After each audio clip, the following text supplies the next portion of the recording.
Pixel ফোনগুলো একসময় লাখ টাকা দাম থাকলেও কয়েক বছরের ব্যবধানে এই ফোনটি অনেক কমে পাওয়া যায়। যেমন আজকে আমার হাতে দেখতে পাচ্ছেন পিক্সেল 6 এই ফোনটি এখন বাংলাদেশের মার্কেটে 20 থেকে 22-23 হাজারে এই ফোনটি অ্যাভেলেবল পাওয়া যাচ্ছে এবং বিক্রিও হচ্ছে অনেক বেশি। ইউজার রিভিউ হিসেবে আজকের ফোনটি আমি রিভিউ করব, কারণ এই ফোনটি আমি দীর্ঘদিন ধরে ব্যবহার করতেছি নিজের পার্সোনাল ইউজের জন্য। তো এটা নেটওয়ার্ক ইস্যু আছে কি না, এটার পারফরমেন্স এখন এসে কেমন পাচ্ছি, ক্যামেরা, ব্যাটারি ব্যাকআপ সব কিছু তুলে ধরার চেষ্টা করবো আজকের এই ভিডিওতে। তো চলুন আর দেরি না করে আমরা এই পিক্সেল ফোনটির ভিডিও শুরু করি। 2025 সালের শেষের দিকে এসেও পিক্সেল 6 এই ফোনটির ডিজাইন এবং বিল্ড কোয়ালিটি অনেক প্রিমিয়াম লাগবে আপনাদের কাছে, কারণ 2021 সালের ফ্ল্যাগশিপ গ্রেডের ফোন ছিল এই ফোনটি। পিক্সেল 6 এর ডিজাইন সবার কাছে ভালো নাও লাগতে পারে, কারণ এই ডিজাইনের ফোন অনেকে পছন্দ করে না, আবার অনেকের কাছে এটি সিগনেচার ডিজাইন। তো ডিজাইন ওয়াইজ এক একজনের পছন্দ এক এক রকম। তো আমার কাছে মোটামুটি ভালোই লাগে পিক্সেল 6 এর ডিজাইন, তবে পিক্সেল 6 এর চাইতে 7 এর ডিজাইন আরো বেশি ভালো লাগে আমার কাছে। আমি ইউজ করেছি পিক্সেল 6 এর ভালো ডিজাইনের পাশাপাশি পেয়ে যাবেন ব্যাক গ্লাস হিসেবে গরিলা গ্লাস 6 এর প্রোটেকশন এবং ফ্রন্ট গ্লাস হিসেবে গরিলা গ্লাস ভিক্টাস এর প্রোটেকশন, সাথে অ্যালুমিনিয়াম ফ্রেমের সাপোর্ট। এছাড়াও ফোনটিতে থাকছে IP68 ডাস্ট এবং ওয়াটার রেজিস্ট্যান্স। এত বছরের পুরনো একটি ফোনে আইপি রেটিং এর উপর ভরসা করলে চলবে না, কারণ বেশিরভাগই রিপাবলিশ রিপেয়ার করা ইউনিট বাজারে পাবেন। পিক্সেল 6 এর সমস্যা অনেক কিছুই রয়েছে, তার মধ্যে অনেক বড় একটি সমস্যা হচ্ছে নেটওয়ার্ক ইস্যু। শহরে ব্যবহার করলে আপনার নেটওয়ার্ক ইস্যু নাও পেতে পারেন, কিন্তু গ্রামে যখন যাবেন অবশ্যই নেটওয়ার্কের কমতি আপনারা দেখতে পাবেন। বিভিন্ন সময় দেখতে পাবেন কল ড্রপ ইস্যু,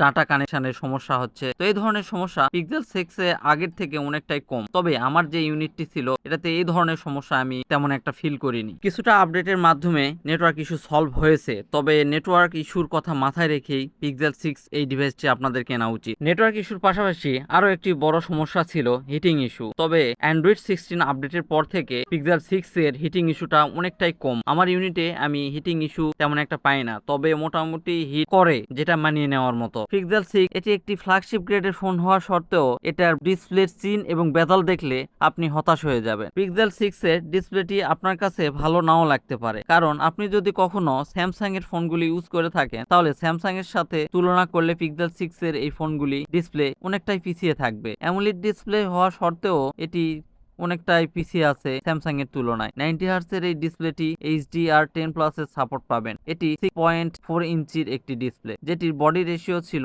83.4%। এতগুলো সমস্যার মধ্যেও পিক্সেল 6 এর সবচাইতে ভালো একটা দিক হচ্ছে এর ক্যামেরা। এর ক্যামেরা থেকে অনেক সুন্দর সুন্দর ফটো এবং ভিডিওগ্রাফি করতে পারবেন 2025 সালের শেষের দিকে এসে। 22,000 টাকার ফোনে এত সুন্দর ভিডিওগ্রাফি আপনি কল্পনাই করতে পারবেন না। অনেক সুন্দর ভিডিওগ্রাফি, ফটোগ্রাফি আপনি এই ফোন থেকে পাবেন। পিক্সেল 6 এ ভালো ভিডিওগ্রাফি এবং ফটোগ্রাফি করার জন্য দুইটি লেন্স থাকে, একটি 50 মেগাপিক্সেলের মেন লেন্স এবং অপরটি 12 মেগাপিক্সেলের আল্ট্রা ওয়াইড লেন্স। 50 মেগাপিক্সেলের মেন লেন্স দিয়ে 4K 60 fps এ ভিডিও করতে পারলেও 4K 30 fps এ ভিডিও করতে হবে আল্ট্রা ওয়াইড লেন্স দিয়ে। দুইটি লেন্সে শিফটিং করে যদি ভিডিও করতে চান তাহলে 4K 30 fps এ আপনাকে ভিডিও রেকর্ড করতে হবে। দুটাতেই EIS এবং OIS এর সাপোর্ট আপনারা পেয়ে যাবেন। অনেক সুন্দর স্টেবিলাইজেশন এটা থেকে আপনারা 2025 সালে এসেও পাবেন। পিক্সেল 6 এর মেন লেন্স এবং আল্ট্রা ওয়াইড লেন্স দিয়ে আপনারা অনেক সুন্দর ফটোগ্রাফি করতে পারবেন। ফটোগ্রাফি যদি আপনাদের দেখাতে চায়, মেন লেন্সের ফটোগ্রাফিতে আপনারা অনেক বেশি details, sharpness, dynamic range, colour contrast এবং ন্যাচারাল টাইপের ফটোগ্রাফি আপনারা করতে পারবেন। তবে আল্ট্রা ওয়াইডে কিছুটা নয়েজের দেখা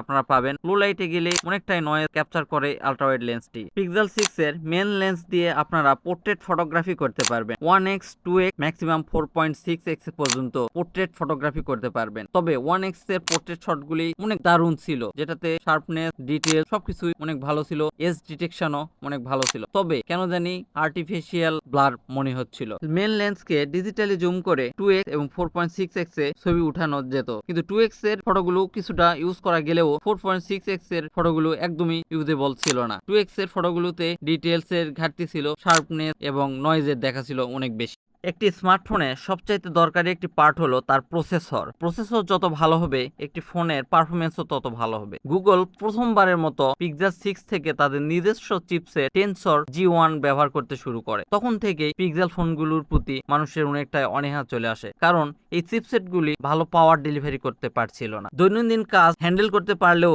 এই চিপসেটটি গেমিং এর জন্য একদমই উপযুক্ত ছিল না। এজন্যই গুগলের ফোনগুলো অনেক বেশি হিট হচ্ছিল এবং পারফরমেন্স ল্যাগ করতে করতেছিল। তবে তাদের নিজস্ব সফটওয়্যার সাপোর্ট থাকায় ফোনগুলো মোটামুটি স্মুথ ভাবে এখনো রান করা যাচ্ছিল। ডেইলি টাস্কিং এ ফেসবুক, ইউটিউবিং, বিভিন্ন ধরনের ব্রাউজিং এ আপনার কোনোভাবেই কোনো হ্যাসেল হচ্ছিল না। এই প্রসেসর অনায়াসে আপনাকে এই কাজগুলো সহজেই করে দিতে পারতেছিল। তবে গেমিং এর জন্য এই ফোনটি উপযুক্ত না। প্রসেসরের পাশাপাশি এই ফোনটিতে আপনারা পেয়ে যাবেন 8GB র্যাম এবং 128GB স্টোরেজ। র্যাম ম্যানেজমেন্ট মোটামুটি ভালো ছিল। অনেকগুলো অ্যাপ যদি আপনি ব্যাকগ্রাউন্ডে রেখে কাজ করতে যান তাহলে কিছুটা ল্যাকের দেখা পাবেন পিক্সেল 6 এই ফোনে। পিক্সেল 6 এর এই ফোনে এত কিছুকে পাওয়ার দেওয়ার জন্য পাওয়ার সাপ্লাই হিসেবে ব্যাটারি পেয়ে যাবেন 4614 mAh এর বিগ ব্যাটারি। তবে এতদিনের পুরনো ফোন হওয়া সত্ত্বেও পিক্সেল 6 এর ব্যাটারি ব্যাকআপ এখনো এসেও অনেক সুন্দর পাচ্ছিলাম। অনায়াসে 5.5 থেকে 6.5 ঘন্টা স্ক্রিন অন টাইম আমি পাচ্ছিলাম এই ফোনটি থেকে। তবে এটি যেহেতু ইউজ ফোন, অবশ্যই বিভিন্ন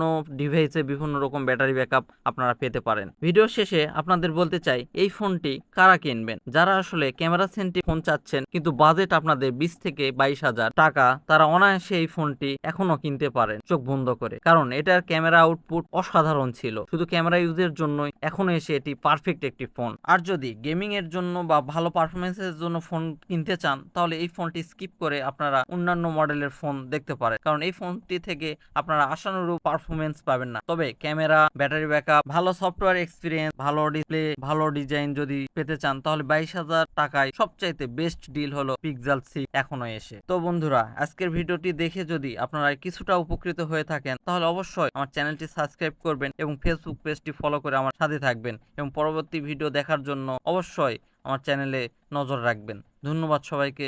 সুস্থ থাকুন, ভালো থাকুন। খোদা হাফেজ।